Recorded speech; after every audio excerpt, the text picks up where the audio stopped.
Here are 10 settings and habits straight from the creator of Claude Code. I've always wondered what daily users do differently. Today I'm going through 10 settings, habits, and tips that people who use Claude Code every day swear by. Whose habits, though? If it's just some self-proclaimed power user's recommendations, I'm good. The core of it is tips Boris, the creator of Claude Code, shared himself. And I also pulled in real feedback from people on Reddit and Hacker News that actually holds up. The creator himself. Okay, that's pretty convincing. There are some interesting use cases inside Anthropic too. The legal team built a lawyer matching system. And Boris himself apparently hasn't written a single line of SQL in 6 months. It's supposed to be a coding tool, but they're using it for legal work and data analysis too. Right. And some of what I'm covering today is stuff the creator swears by, but nobody in the field actually buys it. Let's get into that side of things too. Let's start with plan mode, since it's the foundation for everything else. For complex tasks, the rule is to nail down the plan completely in plan mode before you write any code. Isn't a plan just like a rough direction you settle on? If you leave it that vague, Claude just skims through at the signature level. The trick is to explicitly say ***, deeply, ***, or ***, in great details, ***. Only once you say that does it actually flesh things out down to a storyboard level. Storyboard level? I mean a plan that spells out every file path and code snippet. Something you could implement straight from. So I have it write the plan into CLAUDE.md. Then I add inline comments. I push back with things like this part's vague? Or won't this order break something? Then I tell it, address every comment, but don't implement anything yet. So you go back and forth a few rounds while implementation stays off limits. Exactly. Keep repeating that, and you end up with a plan that works on the first try. What if it stops working partway through? You don't push through it, you go back to plan mode. Boris himself says the same thing. If you get stuck during implementation, that's proof the plan wasn't solid enough. I also heard about having a separate Claude session review it. What do you actually hand over for that? I just hand over plan.md as is, and have it review the plan as a staff engineer would. It's basically getting a second perspective to catch the gaps you couldn't spot yourself. Next up, how to grow your Claude.md. Every time I correct Claude, I ask it to update Claude.md, so this mistake doesn't happen again. You have it write its own rules? Yeah. Boris says Claude is eerily good at writing rules for itself. The structure matters too. Splitting it into 3 sections works well. Always do this, never do that, and a summary of the project's current state. But doesn't it end up ignoring the rules it wrote? That's actually where opinions split. There are plenty of reports of it getting ignored. Like someone wrote, don't run docker compose down v. And it ran it anyway. The one that wipes all your data. Yeah, that's a problem. It seems like the longer a conversation runs, the weaker the older rules influence gets. So for safety rules you absolutely need enforced. Hooks are the more reliable way to go. So Claude.md is more of a suggestion, and hooks are what actually enforces things. Exactly. We'll get into real examples of hooks later, when we talk about setting up your environment. Once it's learned the rules, next up is teaching it operations. If there's something you do more than twice a day, it's worth turning into a skill. A skill like a / command. Right. It used to live in Claude/command/, but now it's all unified under skills. For example, /techdet detects duplicate code. /finalize can run everything from tests through push in one go. So steps you used to type out by hand every time become a single command. The real power of turning it into a skill is you can combine it with /loop. What's /loop? It's a feature that runs a skill repeatedly at whatever interval you set. If you type /loop 5m/babysit, it'll tend to your PR every 5 minutes. So it just handles review responses and rebasing on its own. Yeah.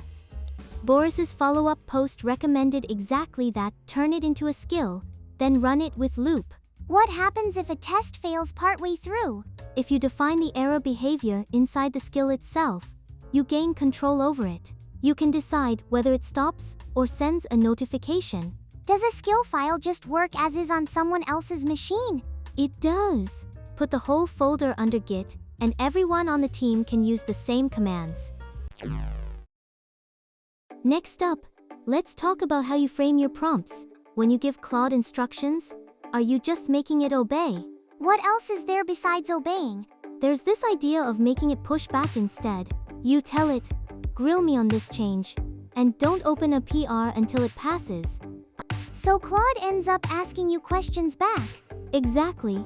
Things like, how does this design handle edge cases? Or what's the test strategy? Questions like that don't come up if you just give it plain instructions. They don't. It just obediently does what it's told, and turns into a code monkey. There's also a phrase that works when you get a mediocre fix back. You say, rebuild this elegantly, taking everything we now know into account. So you're having it redo everything from scratch. The key is you keep the knowledge from all that trial and error, and only reset the design. Next, let's talk about building an environment that keeps running even when you're not watching. With hooks, Claude can catch its own mistakes the moment it makes an edit. Tests run automatically every time a file is saved, so broken code doesn't pile up. Isn't it heavy if you run every test each time? You do need to be smart about it there.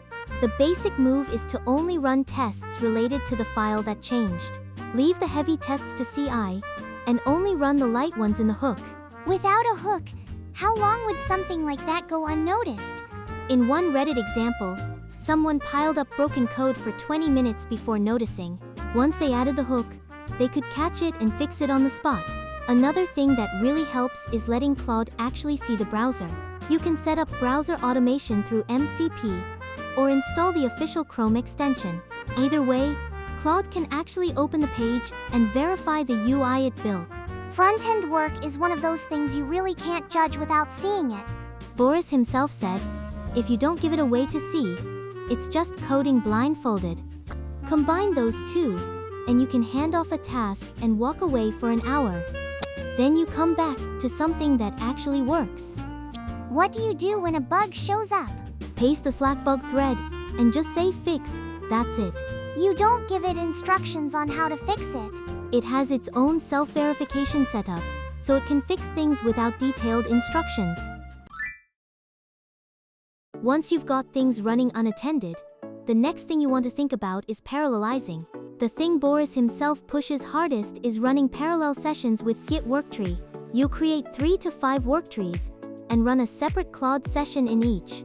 Some people set up aliases like ZA, ZB, DC, so they can jump between worktrees with a single key. 5 sessions at once. Doesn't that burn through tokens like crazy? The community's called that out too. Someone joked it's the way to burn 350 million tokens a month. Sounds like you'd hit the daily cap in no time without the max plan.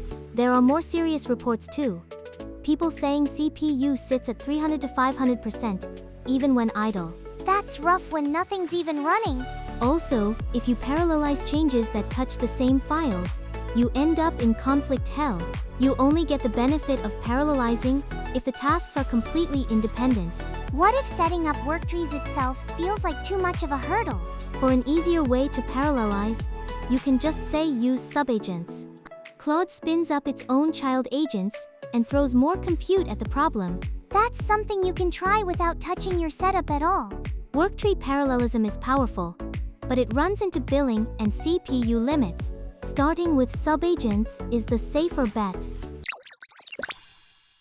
After parallelism, let's talk about how fresh a single conversation stays. Igdojo, who wrote up the Boris Tips Roundup, put it really well. A like context is like milk, fresh and concentrated is best. Meaning it goes bad once it gets old. Right? The longer a conversation runs, the more old information turns into noise. So it's important to offload state into files and keep the context light. If you write progress out to files like plan.md and tasks.md, it makes Claude look like it remembers. When's the right time to actually do that write out? Another thing that really helps is having it write a HANDOFF.md at the end of a session. You ask it, write down what you tried, what worked, and what didn't. Then in the next session, You just read that and pick up right where you left off. Having it write its own handoff notes is pretty clever. There's also the timing for /clear. Once context usage hits 50%, you clear it. You cut it off at 50%. There's still half left. If you run it all the way to 100%, Claude's accuracy drops and it starts getting confused. So it's like not using milk right up to the expiration date. There's a tool that keeps you from missing that 50% mark. Honestly, I often don't notice until I'm past 70%, and then I'm scrambling to run /clear. That's exactly what /Statusline prevents. Once you set it up, your remaining context is always shown right on screen. You can also show things like the model name and the directory you're currently in. Do you set that up by writing a command? If you use a tool called CC Statusline, you can lay it out with drag and drop. It comes with a visual editor, so you can decide what goes where pretty intuitively. If the usage rate is always visible, it makes it a lot easier to actually stick to clearing at 50%. Exactly. While you're at it, it's worth checking out /config too. You can enable output styles like explanatory or learning. That way, Claude will also explain the reasoning behind its changes. I'm setting this up right now. Now, on the flip side, this is the one I teased at the start, the one that splits opinions the most. Voice input.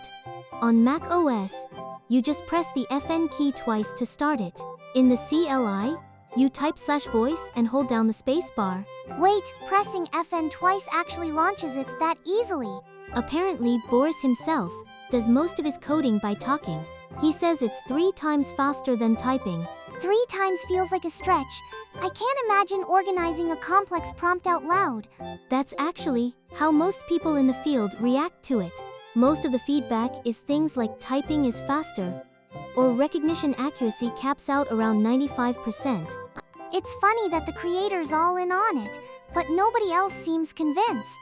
Still, I think it's worth trying for short instructions. For something as short as fix this or refactor this function, speaking it can actually be faster. So it's like typing out the long prompts and speaking the short ones. Let me know in the comments which side you're on. For the finale, let's talk about the most recent development. Anthropic recently cut more than 80% of the system prompt. 80%? What actually changed? They scrapped hard rules like don't write comments and shifted to trusting the model's own judgment. Since Opus 5 got smarter, they decided it can behave appropriately without being micromanaged. So does that mean I should reconsider my own Claude.md too? Right? Some people have trimmed a 50-line Claude.md down to just 1 line. Just 1 line. What did they keep? Just don't write comments except for workarounds. And the /doctor command is what finds those fossilized rules. It can flag whether your Claude.md or skills still have rules written for models that don't even exist anymore. What's actually wrong with keeping rules meant for old models? They can get in the way of a newer model's judgment and actually lower the quality of its output. It's also recommended to keep Claude.md under 1,000 tokens. Instead of cramming everything into one file, split it into a tree across subdirectories. If I'm also using Sonnet or Haiku, is it fine to trim things down the same way? That's where you need to be careful. If you trim too much for Opus 5, Sonnet ends up under-instructed. If you're running multiple models, you need to decide what to keep based on your least capable one. Last thing, let me talk about one pattern that actually backfires. Do you know Karpathy's 4 rules? It's a famous rule set for Claude. There are a lot of reports that dropping those in as is makes Claude stop pushing back on anything. What's the problem with it listening too much? The combination of pick the simplest solution and don't touch unrelated code is especially dangerous. It only picks the shortest path to pass the test in front of it. Then it starts churning out code that breaks down 3 files later. So it turns into a tech debt machine. There was a Reddit thread with over 2,500 upvotes full of the same reports. The improved version says, if there's a clearly better approach, explain the trade-offs before proceeding. I don't want it turning into a strategy meeting every single time, but I do want it to stop when something's clearly off. In the end, Growing your rules from your own mistakes is faster than copying someone else's. Every time you correct something, you just say update the CLAUDE.md. That's the thing we talked about at the start. Rules that actually fit your own workflow just pile up on their own. Use famous rule sets as a reference, but honing them through your own mistakes is ultimately the fastest way.